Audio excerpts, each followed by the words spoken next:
Hi everyone and welcome back to Googie's Kitchen, and if you are new here then hello and welcome. My name's Alexis and in today's video I want to share with you how to make my delicious turkey or chicken mince stir fry. As I just mentioned, today I'm going to be making a turkey mince or chicken mince stir fry. This recipe is really easy to do and it's a great one for a quick midweek meal. It can also make a really quick weekend meal as well if you haven't got much time. So I'm going to make the sauce first. So the first thing I'm going to add is about a tablespoon of apple cider vinegar. And then I'm also going to add in some tamari. Tamari is like soya sauce, but it's gluten-free and it's fermented for slightly longer than soya sauce is. So it's a bit better for the body. So I'm going to add about a tablespoon of tamari in. If you can't get tamari, or if you haven't got it, then you can always use soya sauce instead. And then I'm going to add in a tablespoon of sugar as well. So I'm just going to grab myself, I haven't got a tablespoon, I've got a soup spoon, but never mind. So I'm just going to add in a tablespoon of tamari to that as well. And then I'm also going to add in a little bit of ginger as well. Not too much because I'm serving this to a 9-year-old who likes spice but he doesn't like it too spicy. So I'm going to add in about half a teaspoon of ginger, but you can add more in if you want to. So you could add in 1 to 2 teaspoons if you wanted to. If you like it more spicy, then please add more. As I said, it's just because I'm serving it to a 9-year-old that I can't add too much. And I'm just going to mix those ingredients together. And that's the sauce for the stir fry done. And I'm going to move on to making the actual base, the stir fry now. As I just said, I'm moving on to making the actual stir fry now. So what I'm going to do is I've put a pan onto a high heat on my hob, and I'm going to add oil to the base of that pan. So I'm just going to add a little bit of oil to the base of the pan. And then I'm going to leave this pan to heat up. I can feel the pan is getting hot now, so what I'm going to do is I'm going to add a bunch of spring onions to the base. So what I've done is I've topped and tailed the spring onions, so I've removed the tops and the bottoms from the spring onions, and then I've just simply sliced it into about 1/2 centimetre pieces. It doesn't have to be perfect, it is a stir fry.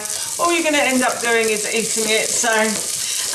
But as I said, yes, now I am going to add in the spring onion, and I'm going to fry the spring onion for probably about 3 to 5 minutes, or until it starts to soften and it becomes slightly see-through and clear. The spring onions have been frying for a good 3 minutes. I have burned them slightly, I have to say, or caramelised them as my dad once used to say. So you may want to do them for slightly less. They've been on there for about 5 minutes, so yeah, I'd probably do them for about 3, depending on your hob as well.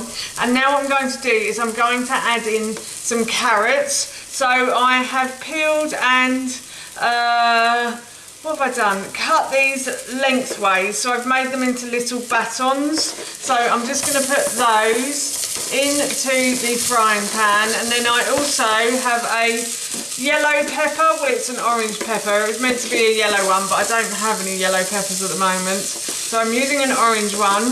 And what I did was I chopped the top from it, and I removed the core and the seeds, and then I just simply sliced the flesh of the pepper. So I'm just going to add that in as well. And now I'm just going to fry these ingredients. Not for as long as the spring onions. Well, it depends how soft you like your vegetables. My husband and son aren't great veggie fans, so I always try to soften the vegetables as much as I can, because I think they're a bit more palatable for them when it comes to serving the dish. But if you don't mind crunchy vegetables, then you can just fry these for a good 2 minutes. I'm also going to add in some water chestnuts here as well. So water chestnuts I just simply bought in the supermarket. They come in a tin like that, and you can just buy them like that, and then I just drain them when I want to use them. So I opened it, drained it, and then I just simply put it in as well.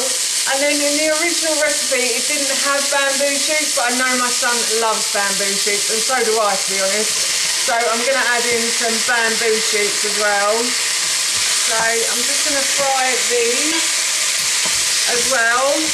Again, I'll probably fry these for a bit longer just to make them a bit softer, but you don't have to do that if you don't want to. So as I said, I'm just going to continue to fry these for probably about 3 minutes. And now I've added all those in and I've fried them until they're slightly softer. What I'm going to do is I'm going to add my turkey mince in. So I've got about 500 grams of turkey mince here. And I'm going to turn the heat back up for this one as well because it will probably cook it slightly quicker. So I'm just going to fry the turkey mince in with all of the vegetables. Now you can fry the turkey mince separately, but I think it's all going to cook eventually anyway, so that's why I always throw it in here. But you could cook this off in a separate pan if you don't like the thought of throwing it in with all your veggies and stuff. I do understand, but I don't mind, and it's never killed us the way I do it either. So yes, so as I said, I'm just going to fry the turkey mince until it goes a nice golden brown colour. The turkey mince has gone a lovely golden brown colour, so I'm just going to turn the heat back down again, and I'm going to pour the sauce on next. So I think I forgot to say what the base of the sauce was, and it's actually chicken stock that I made a few weeks ago, and I've been storing it in the freezer. So yeah, it's chicken stock, tamari, coconut sugar, apple cider vinegar and ginger. So that's all the sauce is. And now I'm just going to pour this over the top like so, and I'm going to leave this to come to the boil. So I will need to turn that heat back up again just slightly. So I'll bring it to the boil and then I'll leave it to simmer, and while that's simmering I'm going to go and cook some quinoa. But I just wanted to say that if you do enjoy videos like this one and you want to see more, then please don't forget to hit that subscribe button.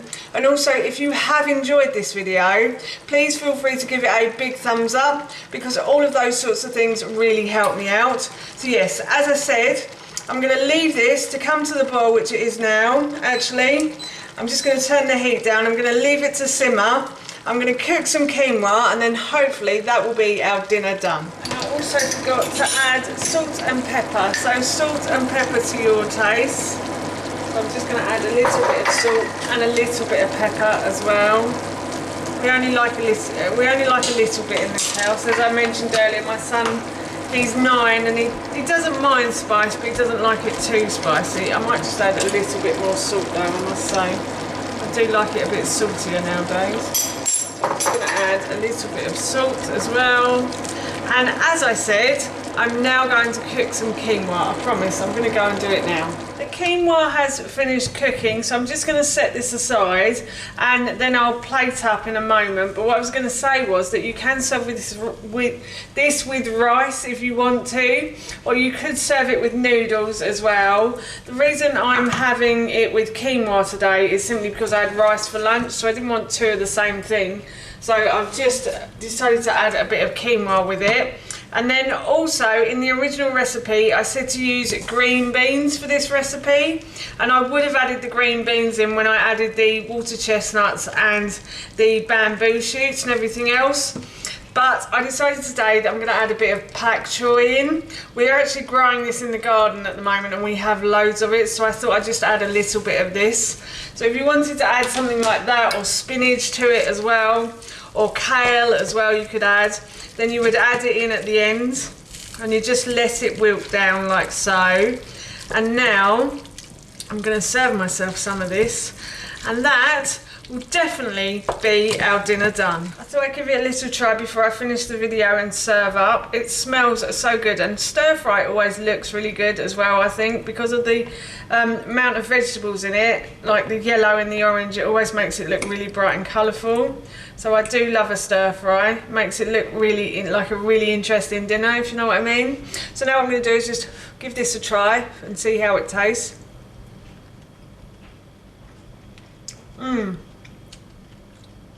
That's really nice.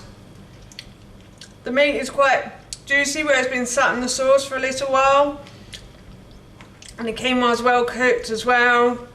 I'm just going to try a few vegetables as well. I do love carrots, so I'm going to give these a try. They're really nice as well. They're actually quite soft. So, as I said, if you wanted them a bit crunchier, then just take it all off the heat before it softens the vegetables too much. But that I think is done.